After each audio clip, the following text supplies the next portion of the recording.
Hello and welcome to the Sports Sunday Olympic Games special. I'm Jake Hurst. And I'm Elle Rudd. Coming up on this week's programme, we look into the sacrifices made by athletes in preparation for Rio 2016. We show you the difference between a quaffle and a snitch as I take on Elle in this week's presenter challenge. And we'll be asking the question, if the Northwest became its own country, how well would it do in the medal tables? But before all that, let's talk about the Olympic Games. The Olympics are the biggest international sporting event in the world. Athletes from around the globe compete in a variety of competitions to try and bring medals back to their country. But it wasn't always this big. Yes, cast your minds way back to 1896 and the first edition of the Olympic Games, which was held in Athens, Greece. Back then only 241 athletes competed and there wasn't even a medal coming in third place. The winners were awarded a silver medal, an olive branch and a diploma, whilst those who finished second were awarded a bronze medal along with a branch of laurel and another diploma. Our times have changed, Dave. Fast forward to 2016 and Brazil's Rio de Janeiro is hosting the 31st edition of the Olympic Games. And it's to be the first ever hosted by a South American country. On the 5th of August, 11,000 athletes representing 206 different countries will begin their Olympic journey. Over 17 days, the best athletes in the world will compete in a total of 42 sports or 306 events with the hope of taking home a gold medal. Now, we could talk about the Olympics for hours on end. So to help us with that, we brought along a very special guest. And this week is none other than sports journalist, athletics blogger and huge fan of the Olympics, Eve Langford. Hello. Welcome to the show, Eve. Thank you. So to start off, you're from Much Wenlock, aren't you? So the birthplace of the modern Olympic Games. Yes, I am. It's a bit of a local obsession, the Olympics. There was a PE teacher back in 1850 who decided that the whole town needed to be fitter. So he started an Olympian Games every summer in order to try and help local people get more healthy. And we've carried it on. The whole community runs this Olympian Games and they're still going on today. So it's a big part of my life, the Olympics. Would you say this is where your obsession with the Olympics began? Oh yeah, definitely. I used to run for the athletics club, so I'm actually an Olympian, Ooh. even though I've never Get you. anywhere near national level. Yeah, so it's a huge part of my life, athletics and the Olympics. Wow. What is your favourite Olympic sport?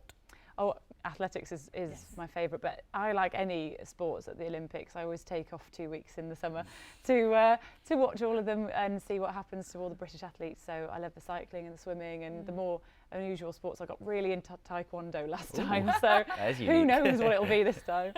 So would you say that one of the best things about the Olympics is the way it brings the whole world together for this brief moment? Everyone's united. How would you say? Yeah, oh absolutely. It's really unifying. I think I lived in London when 2012 was on, and a lot of people left the city for a few weeks because they thought it was just going to be bedlam. And it turned out just to be the most wonderful experience. Everyone was so happy, and there was people from all over the world, and there was just celebrations going on all the time. Everywhere you went, there was somebody helping out somebody else, and it's just a great event. And I think it brings people together, but it just sort of brings like this wonderful party spirit to a place as well. So I'm sure Rio is going to show London what it's made of. So personally, my favourite moment from past Olympics when Mo Farah won the 10,000 metres in 2012. I can remember running down the home straight and the crowd going absolutely ballistic. If you could look back in time, what would you say is your favourite moment from past Olympics? I think Mo has given us all some amazing moments, but somebody who did the double before him was Kelly Holmes in Athens. And I remember watching that and just crying my eyes out, thinking, "God, this is amazing!" Because she'd always been a bit of a also-ran, really. She'd never really got onto the podium. She was always injured, and she was 34 years old, so no one really had any hopes for her. And she beat Maria Matola, who was unbeatable at the time. And she crossed the line with this expression on her face of absolute disbelief. And Steve Cram in the commentary box was going, "You've got it, Kelly! You've won the Olympics!" And that was just incredible. And then she went and won the 1500 metres as well. So yeah, for me that was magic. Now for me, my favourite Olympic moment is a bit of a bittersweet one, really. It's Derek Redmond in the '98 Olympics, where he pulled his hamstring halfway through his semi-final for the 400 metres, and everybody thought it was over because he'd been doing so well. And then at the last minute, his dad jumped over the barrier, through all the security and past the guards, and picked up his son and helped him to the finish line, and then let his son go so he could cross it himself. Aww. And even though it's a really tragic story of his Olympic hopes being dashed, it's one of those memories that everyone will have where we'll never forget it because it's so heartwarming as well as being heartbreaking. Absolutely, yeah. I think heartbreak is something that British fans are quite used to. We've seen so many people get so close, and then out we go, and it's like England penalties, isn't it? Really, but or England trying to get the baton round is another example. But yeah, that was an amazing moment, and just for the fact that he pulled his hamstring before he'd even got to 200 metres, and to walk on a hamstring injury is absolute agony. So it showed how much it meant to him that he had to cross that line. It wasn't even the final, it was the semi-final, and he just had to get there, and he was absolutely sobbing on his dad's shoulder. So yeah, the Olympics, it means that much to people, and it's just it's a really special event. Yeah, the Olympics really is a competition where just these spectacular things can happen. You see things like that. Would you say that this is regular throughout all the competitions? It's just that event where things can just happen. Yeah, it's an underdogs event, that's for sure, and people that you would never expect to come through. I don't even remember when Jade Jones won her Taekwondo gold medal, and she just threw her hat in the air, and she just went absolutely mad. And the amount of people that cried. There was the rowers that cried that they'd let people down when they got silver. It's incredible what it does to people. And what differences things can mean to people, because Tom Daley got his bronze and celebrated, as everyone said at the time, like it was gold, because he'd had such a terrible year and he'd lost his dad. So much. And it meant so much, and so it can mean different things to different people, but it's such a special time. Yes, indeed. So we'll be talking to you throughout the show, and if you want to get involved with the show and join our discussion, don't forget you can send us a message on Twitter @EdgeTV_sports and use the hashtag SportsSunday. Now, it's not all fun and games when it comes to the Olympics. Despite what was shown on TV, every single athlete appearing at Rio 2016 will have gone through years of intense training, making sacrifice after sacrifice throughout their journey to the Olympic Games. Coming up later this month, Edge TV will be showing an exclusive documentary about this subject created by aspiring filmmaker Colin McKevitt. The documentary looks at the sacrifices made by local athletes as they attempt to achieve an elite status. And we at Sports Sunday managed to get a sneak peek.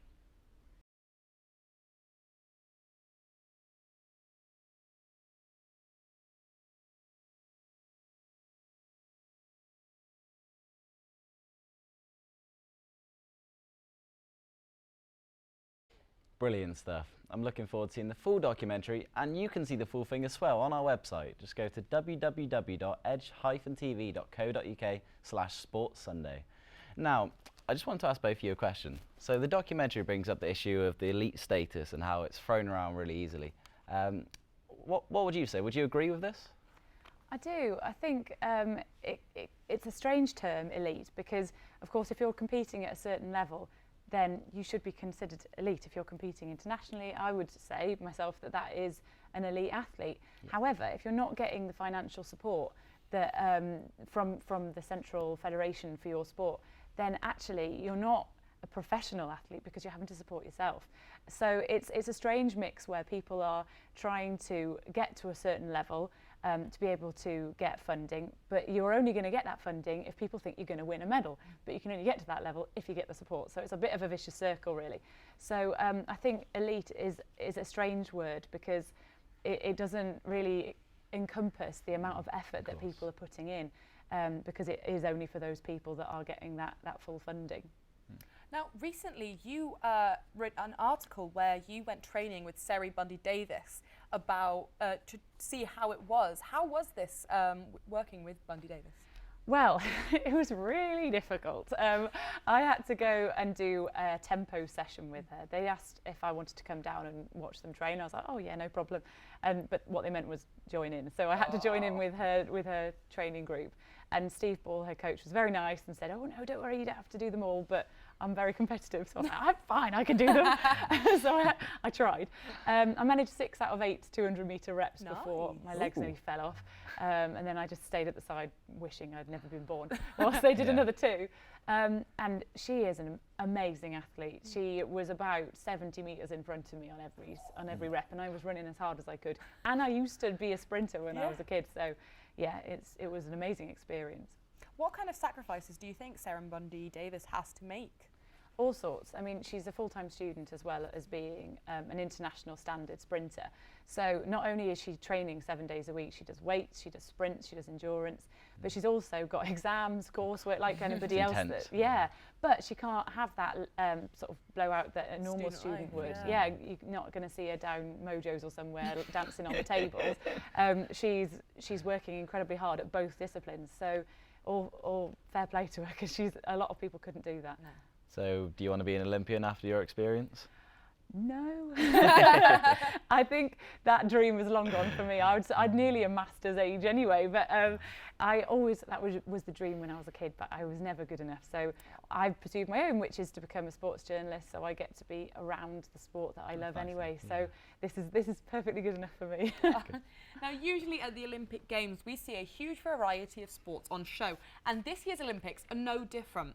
A total of 42 different sports will be on show, including golf and rugby sevens, which are making their debut in this year's Games. Now, I'm a huge rugby fan, so I can't wait to finally see it at the Olympic Games. Right, I've been calling for this for years now. Rugby sevens is very different to the typical Six Nations style rugby games or what we saw at the World Cup, which was huge.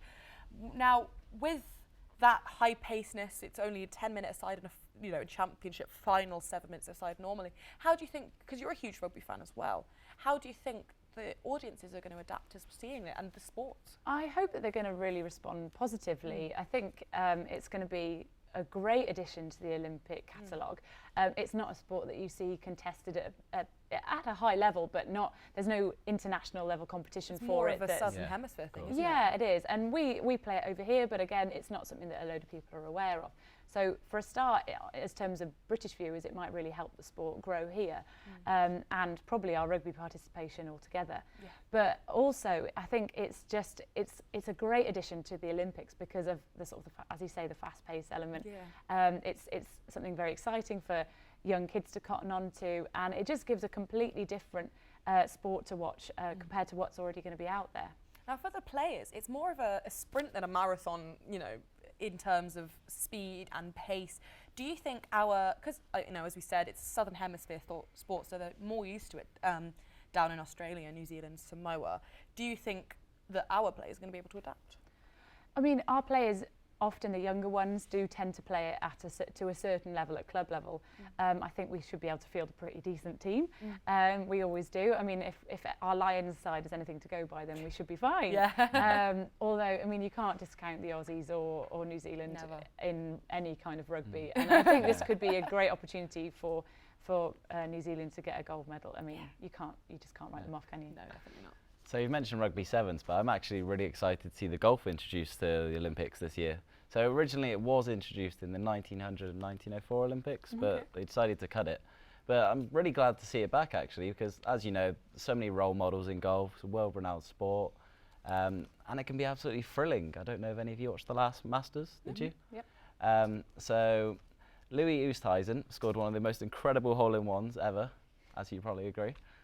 So he hits the ball from the tee, and it lands on the green, and it rolls down the hill, and there's already a ball next to the hole, and it bounces off this ball and goes into the hole, and you just see him throw his club up in the air, and the crowd start going absolutely crazy. See, that's not something you expect in golf, with the whole crowd participation and the roaring fans. No, because everyone says it's a bit of a mundane sport, really, don't they? And the fans there's no atmosphere, but watch it on TV, it looks amazing. I think it could be a good turning point for golf, actually, in terms of taking away that kind of stuffiness that we all associate with it. Yeah. The Olympics turns pretty much every sport into a party. I mean, if it allows beach volleyball, then anything goes, basically, doesn't it? So I think it could be an opportunity for the guys that play and the women, of course, on the circuit, normally to let their hair down a little bit, and to be playing for a country like they do in the Ryder Cup. The Ryder Cup really seems to get, certainly the European players, they really up the ante against the Americans. So I think that kind of playing for somebody other than yourself is going to be a nice experience for them. And as it's going to be in Rio, I mean, playing on a Southern Hemisphere course, again, it's going to be a different challenge. So I think it's going to be really exciting to watch. So me and Elle have been having a little think about sports that we'd like to see introduced. So obviously rugby sevens and golf have just been introduced, but something new. Is there anything in particular that you'd like to see introduced? Yeah, I'd like to see sport climbing. It's in the shortlist already for Tokyo 2020. And I think it's a really good option because it's a completely different sport to anything that already exists. I think skateboarding and surfing are up there as well, but they are actually, I think they're a little bit harder to referee. And a lot of people have argued that surfing is, by its very nature, is random because it's to do with the wave. So by doing it on an artificial wave, it takes away from what the actual sport is. But with sport climbing, it's a really exciting sport to watch for a start. You can have some amazing falls when people go tumbling off the rocks. And it's got different elements. There's bouldering, there's lead climbing and speed climbing. And I think for an audience that's never seen that before, it could be really thrilling. Yeah, I know. So from my perspective, I'd really love to see Ultimate introduced actually. So you may know it as Ultimate Frisbee. It gets a lot of bad press about it being a bit of a joke sport, but it's IOC recognised. You got the World Ultimate and Guts Championships taking place in June, in July. But it's a bit like netball actually. So you can't move with the disc, and you have to get the disc into the opposing team's end zone. So there's a lot of heroic interceptions, pinpoint accuracy, and there's actually no referees. Oh, really? So it's all about good sportsmanship. So they actually have to call their own fouls, Oh, cool. which is a bit strange when you think about it, but it works quite well. That's really interesting. Now, you're going to laugh at me, but the sport I want to see introduced it's quite a magical sport. It involves snitches and broomsticks and quaffles. It is the sport we all know from Harry Potter films. It's Quidditch. And you're going to laugh at me for suggesting it, but colleges in the US actually transformed it into a game that could be played over muggles like you and I. And it's done in quite an interesting way where you have one player who is the snitch. And so instead of a floating ball, you have a person dressed in yellow, a player in yellow, with a little tail on, like in tag rugby, and he's released in the 18th minute, and the seeker has to go in and chase him and rip his tail off. And other than that, you have people scoring goals through hoops, like in basketball. And there's also a dodgeball element, where a beater is given a bludger, and he can throw that bludger, at any of the players on the opposing team in order to distract them and stop them scoring a goal or intercepting. So there's all kinds of elements from tag rugby to basketball to netball to dodgeball. So it's a really interesting sport. Now, I was so excited when I found out about this. I had to organise a game, and I did. So here's a sneak preview of what I got up to.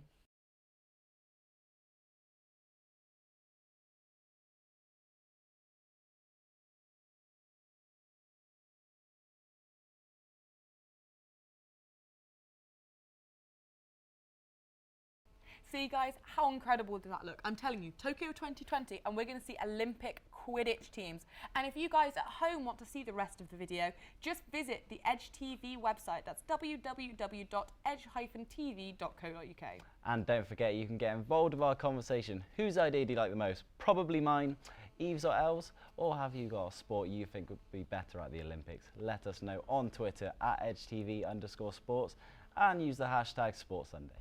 Moving on, we know what sports we'd love to see at the Olympics, but what about the athletes? Eve, there's a lot of athletes competing at Rio 2016, like Usain Bolt, Mo Farah, Jessa Ennis-Hill, who we all know and love very well. But what about the underdogs? Well, there's some really interesting people coming through this time. There's a Dutch sprinter called Daphne Schippers, who just burst onto the sprinting scene last year. She actually medalled at the World Championships behind Shelly-Ann Fraser-Pryce, who has won everything. And she's actually pushing for getting onto the top of that podium. She's about a 6'2" blonde Dutch woman, and against this tiny little Jamaican, so it's the most mismatched event you've ever seen. But she's a really interesting prospect, and she's putting the Netherlands up there, in there for sprint medals, which is absolutely crazy. That has never been done before. Okay, what about on a UK level? Because we spoke about Daphne Schippers, who's Dutch, but what about from Britain? I think the people we need to look out for are unusually for us the field eventers this year. We've got a young long jumper called Lorraine Eugen, who actually medalled at the World Indoors this year. She beat Shara Proctor, who's the British record holder. So she's really exciting, and she could really do some big things this summer. And we've got a discus thrower called Jade Lally, who's thrown 2 personal bests and British records this winter. So we've got some really interesting prospects coming through that probably people might not have heard of before, but they could be the big names to look out for this summer. What about on a Northwestern level? Because we've spoken about how proud we are of the Northwest. What about people from by us? Well, there's a high jumper called Chris Baker who has equalled the English indoor high jump record this year. And he's up there competing same sort of heights now as Robbie Grabars, who was the breakthrough athlete of, well, one of the breakthrough athletes of 2012. He got that bronze medal on Super Saturday. So he's very exciting. And we've also got Sophie Hitchin, who is broken, again, she's broken the British record in the hammer. It seems to be that the field events are really coming on for Britain at the moment. So there's some people that we should be really looking out for. So with all these athletes coming through, we know everybody loves an underdog. Would you say a competition like the Olympics opens itself to these lesser known athletes coming through and shocking the public? Absolutely, yeah. I mean, I'm sure you remember, as I said before, Super Saturday, and we had Jess and Mo, and we were convinced that, those were our two gold medals, they were going to happen. And then all of a sudden, along comes this long jumper, Greg Rutherford, who's this guy, and he jumps 8 metres 31 and wins the Olympic gold. Nobody saw that coming. He'd been plagued with injury, and everybody had kind of written him off. He was a bit of a nearly man. And then he's gone on to win the European title, Commonwealth title, World title. He's the 5th British person in history to ever hold all 4 at the same time. It's turned him into a superstar. It has. It's turned him into an absolute superstar, and that's what the Olympics can do for you. It's that platform. It can just throw you right out there into the stratosphere. Now, when we were preparing for this show, we looked back to the London 2012 Olympics, and we were absolutely amazed at how well Team GB performed. And then we had a thought. If we split up England into the different regions of the country, just how well would the Northwest have performed in the London 2012 Olympics? So the amazing production team at Sports Sunday put together a short video that answers that very question.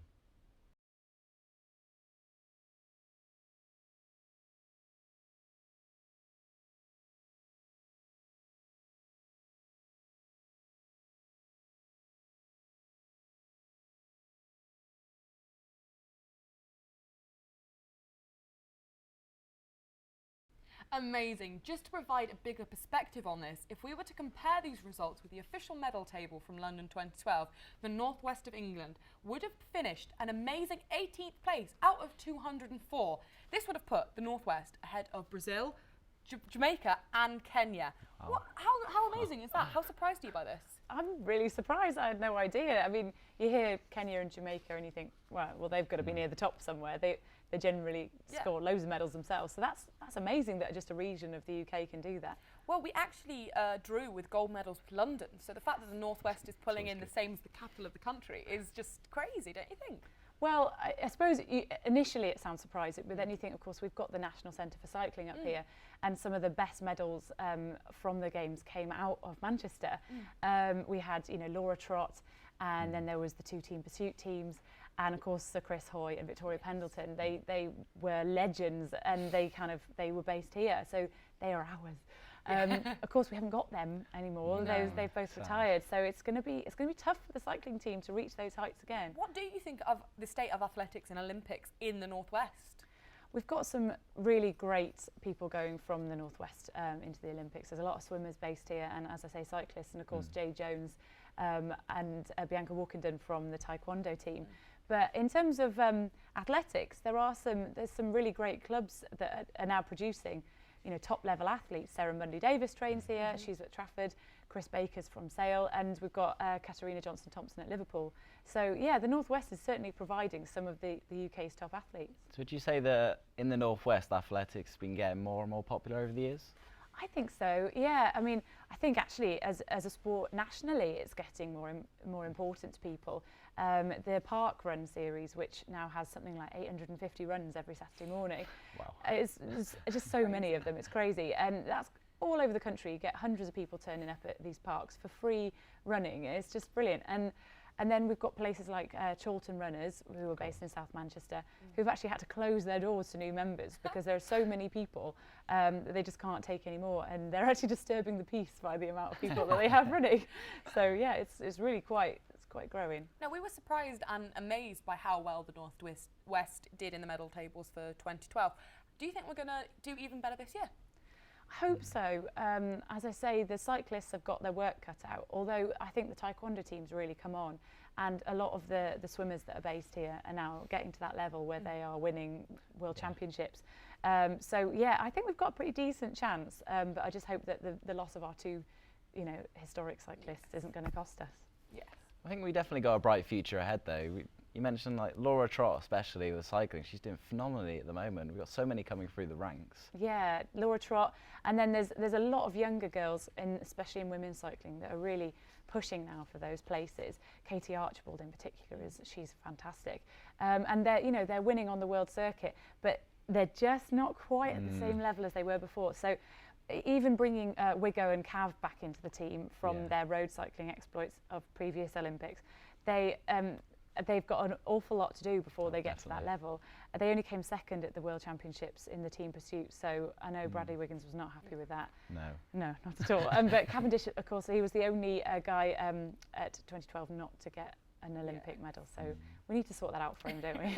Now, unfortunately, that's all we have time for this week. But here on Sports Sunday, we don't like our guests to go home empty-handed. So in true traditional Olympic fashion, Eve, we'd actually like to present you with your traditional Olympic medal. Thank you. Your traditional Olympic diploma. And rather than a branch of olives, which we could not find in Manchester at this time, we got you a jar of olives. Perfect, I'm starving.